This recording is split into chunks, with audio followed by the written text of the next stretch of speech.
Mes prochains invités, vous reconnaissez sûrement Mme Catherine Couillard, qui est directrice générale du Carrefour mondial de l'accordéon, l'École internationale le musée, la dégelée, voilà, le holding. Bonjour Catherine. Bonjour Michel. Et on vous présente également le nouveau directeur artistique du Carrefour mondial de l'accordéon, M. Steve Normandin. Bonjour. Bonjour Michel. Très heureux de vous rencontrer, de vous connaître, parce que le successeur de Rénal Ouellette, on est bien content de le connaître. Je vais revenir à vous dans quelques instants.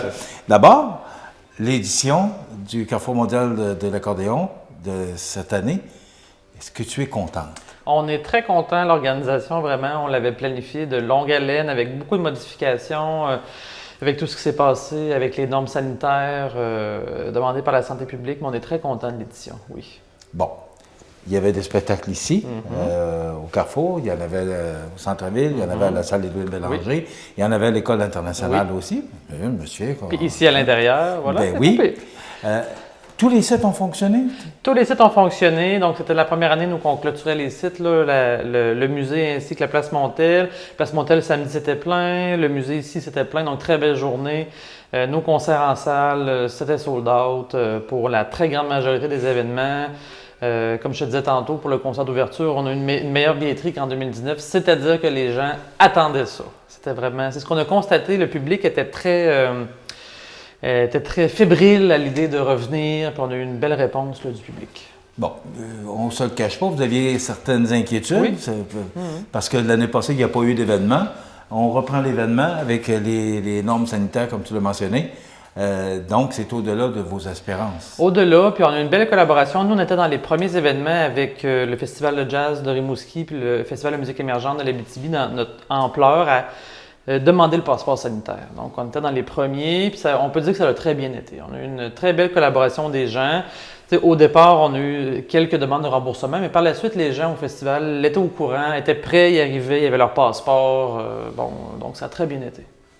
Catherine, vous avez profité de cette occasion-là, de cette 32e édition du Carrefour mondial, à 15h vendredi après-midi. Je ne sais pas pourquoi 15h vendredi après-midi, mais 15h vendredi après-midi, il y avait un embargo, on avait reçu le communiqué presse, mais il fallait garder la nouvelle jusqu'à 15h vendredi pour l'annonce du successeur, parce que Rénal Ouellette se retire, du moins pour le Carrefour. Il va rester à l'École internationale de musique, mais il se retire pour le Carrefour. Et le nouveau directeur artistique, M. Steve Normandin, a été présenté vendredi après-midi. Pourquoi vendredi 15h? Parce que on voulait le présenter à la réception civique du maire. À chaque année, le maire invite les artistes. Okay? Donc, généralement, c'est le jeudi soir, lorsque les artistes internationaux sont là. Mais cette année, considérant que c'est sur 3 jours, la plage horaire qu'on avait, c'était le vendredi pour que les artistes soient un peu arrivés. Donc, on voulait faire ça dans ce cadre-là, mais je sais qu'il y a plusieurs médias qui étaient partis. Puis on a eu une grosse annonce juste avant également là, sur la désignation de l'accordéon comme patrimoine immatériel. Donc c'était un petit peu tout dans le même bout, là, mais c'est pour ça, vendredi à 3h. En même temps. Et là, votre choix s'est arrêté sur M. Normandin. Et avant de faire parler M. Normandin, pourquoi Steve Normandin? Bon, on s'est posé la question beaucoup avec Rénal, la relève déjà. Qui on voulait. On savait qu'on voulait un musicien ou une musicienne, on voulait un accordéoniste, donc ça allait. On voulait quelqu'un qui avait des relations à l'international, un musicien qui était encore très actif, quelqu'un qui a des connaissances aussi sur les instruments parce que le directeur artistique est appelé à donner plusieurs avis, à participer à la vie du musée de l'accordéon. Donc, ça prend aussi des gens qui ont des connaissances à ce niveau-là. Ça prend quelqu'un qui est capable de bien collaborer. Nous, on est une petite équipe, fait que c'est important d'avoir un esprit de collaboration pour tout le monde. Puis on trouvait que Steve était vraiment la personne là, qui fitait avec notre minding là, pour les prochaines années. On est d'ailleurs en train de discuter des changements qui vont être apportés là, pour les années post-pandémie. Mais avant de parler des changements, on va parler avec M. Normandin. Steve, oui, d'abord, j'ai verré un peu avant l'entrevue, vous avez dit, j'ai dit, on va demander à Catherine pourquoi le choix s'est porté sur vous. Oui.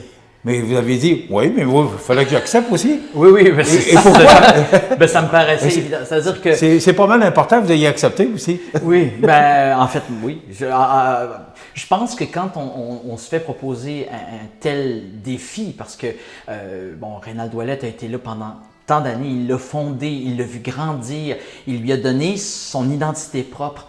là, moi, me considère, je peux le dire sans flafla, hein, je suis vraiment un enfant de Montmagny parce que je suis arrivé ici à 15 ans comme jeune adolescent. J'ai vraiment fait toutes les étapes d'un musicien. J'ai commencé en jouant dans les restaurants, à l'hôtel Loiselière, par exemple.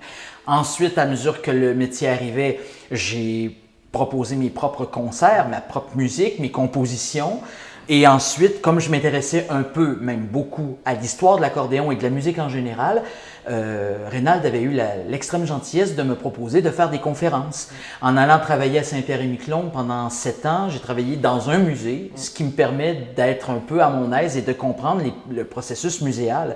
C'est-à-dire que c'est beau d'avoir des instruments qu'on dispose autour de soi, mais il faut savoir les mettre en valeur, leur donner leur importance historique. Et tout ça, pour moi, en tant que musicien, je trouvais ça important. Donc, quand on m'a approché pour que je puisse travailler à la fois au Carrefour et tout ça, tout cet aspect-là du passé, du patrimoine, mais des musiciens à venir, me parlait énormément et c'est autant d'atouts pour moi pour me permettre de continuer le chemin. Alors quand j'ai eu la proposition, ben, j'ai été enchanté parce que je me disais je vais pouvoir enfin mettre mon épaule à la roue et faire en sorte que le Carrefour puisse continuer à progresser dans l'esprit que M. Ouellet et l'équipe... c'est ça que, justement, c'est la question que je voulais vous poser. C'est que, bon, vous dites que Reynald était là pendant 32 ans. Ben oui. Maintenant, la vie continue, oui, mais oui. C'est ça, vous avez l'intention, parce que vous avez de grosses chaussures à chausser, mais vous connaissez bien Reynald.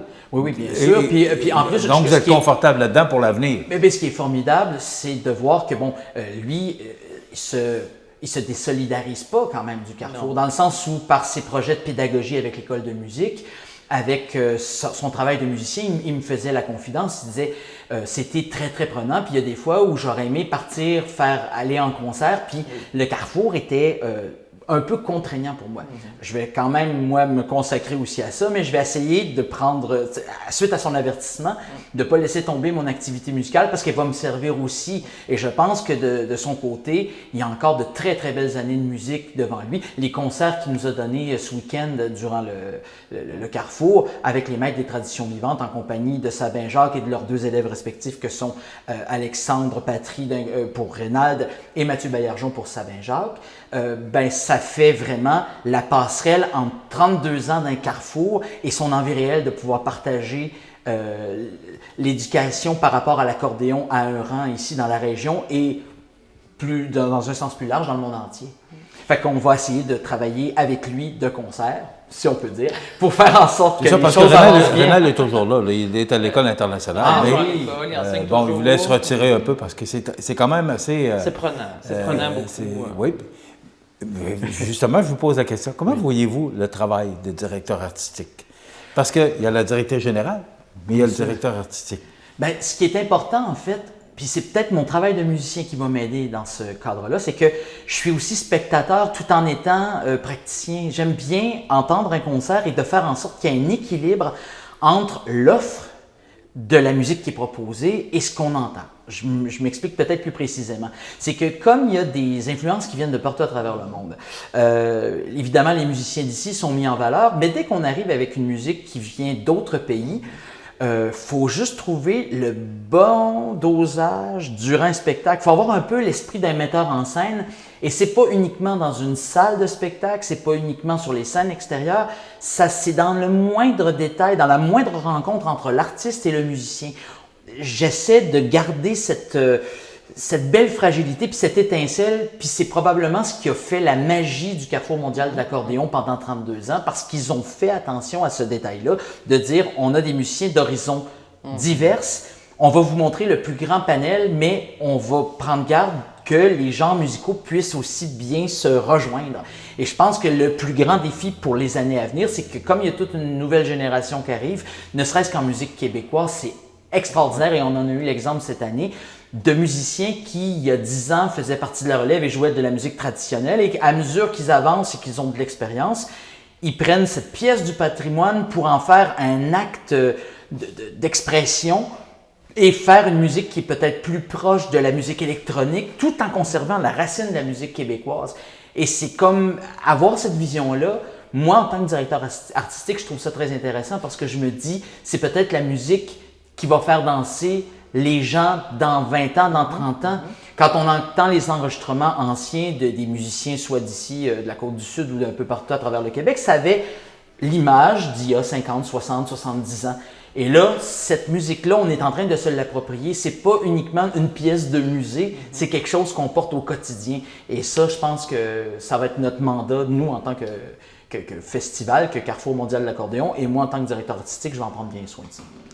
Dans le communiqué de presse, on dit que vous êtes un peu partagé entre Québec et la France. Ah, un peu complètement. Un peu beaucoup. Oui, oui. Alors, est-ce que ça vous donne une force de plus de pouvoir... parce qu'on dit Carrefour mondial de l'accordéon. Cette année, il était Carrefour canadien de l'accordéon pour les besoins des règles sanitaires. Mais on va revenir, et je le souhaite, là, malgré qu'on a eu un très beau Carrefour, là, mais c'est mondial.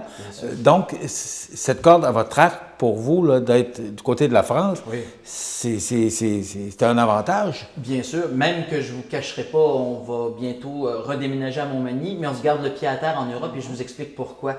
Le fait d'être en Europe, en France, avec des billets d'avion, ça nous donne une chance d'avoir une plus grande force de frappe. Si on veut aller voir d'autres artistes dans d'autres festivals, ça coûte plus cher partir d'ici que de se rendre là-bas. Alors quand j'ai la chance de faire des séjours, s'il y a un festival, je ne sais pas moi, à Budapest, même on veut peut-être développer un marché vers le Moyen-Orient ou en fait trouver d'autres sortes d'accordéons, eh bien, de Paris, c'est beaucoup plus facile de rejoindre une partie de la Terre, vous comprenez? Donc, puis en même temps, comme j'ai habité la France, j'ai pu sillonner d'un bout à l'autre, donc tous les folklores français qui se rapprochent de notre culture francophone, que ce soit de Bordeaux à Strasbourg jusqu'au nord, la Bretagne évidemment et la Normandie et la Charente qui sont les 3 foyers importants où les Québécois sont venus au monde. Ne serait-ce que pour ça, je connais de mieux en mieux le territoire et je pourrais identifier les musiciens et les faire participer au Carrefour.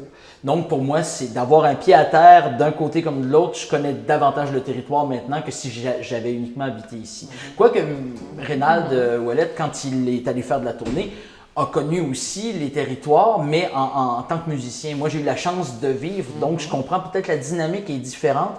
Et quand vient le temps d'engager des musiciens, ben je sais que les visas, il y a un tas de petites finalités qui, à l'international, je les ai vécues au quotidien puisque j'ai eu mes visas de séjour aussi. Donc, pour travailler, ça va me donner cet outil-là supplémentaire pour engager les gens ici.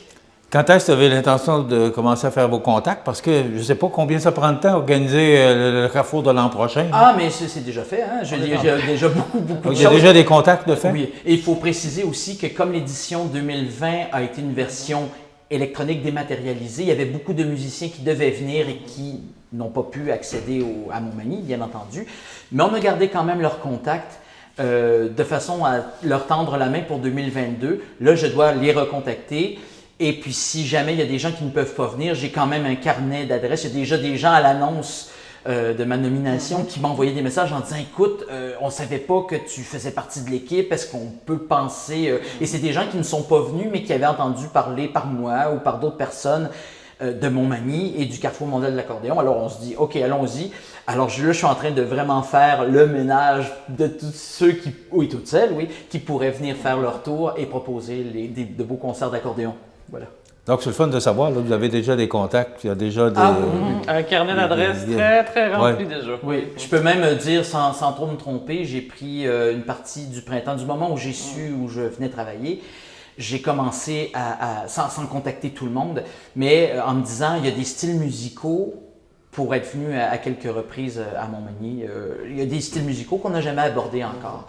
Donc, ce serait peut-être important de voir par quels moyens, soit la musique asiatique notamment, il y a une très très forte école de Chine et de Japon en matière de musique classique ou de musique du monde qui éclot. C'est absolument fascinant. Donc, on se dit, est-ce qu'il y a des musiciens qui peuvent soit partir évidemment des pays plus loin, où il y a peut-être des musiciens asiatiques qui vivent à Paris ou à Berlin, ou peut-être même à Montréal. Ils ne sont pas nécessairement toujours être obligés d'être en Chine pour… Non, mais quand même, ils ont leur expertise, ils ont apporté leur instrumentation avec eux, leur accordéon, ou des fois ils peuvent jouer du concertina ou du bandoneon, qui fait partie aussi de la grande famille des accordéons. Donc on essaierait d'offrir une plus grande variété. et de faire découvrir de nouveaux musiciens de partout à travers le monde et de les faire se rencontrer, bien entendu, ça on y tient aux gens qui sont ici parce que, encore une fois, l'édition canadienne de 2021, pour moi, c'est à marquer d'une pierre blanche parce qu'on s'est rendu compte qu'il y avait de plus en plus de nouveaux arrivants qui amènent l'accordéon et qui nous font découvrir leur musique et ça, c'est une richesse inouïe. Voilà. Ben, tout ce qui reste à savoir, c'est si on pourra avoir un carrefour normal l'an prochain avec des règles sanitaires beaucoup plus élargies. C'est ce qu'on va se souhaiter. On va vous souhaiter du succès et félicitations pour cette nomination. Merci, monsieur. Catherine, ben, bravo pour cette belle édition. Merci. Et on se reprend l'année prochaine. L'École internationale, ça commence... Ça commence la semaine prochaine. Les inscriptions sont en cours pour ceux qui sont intéressés. Même numéro de téléphone que pour le Carrefour, donc 248-7927, poste 6. Merci beaucoup à vous deux. Merci. Merci. Voilà, ça complète.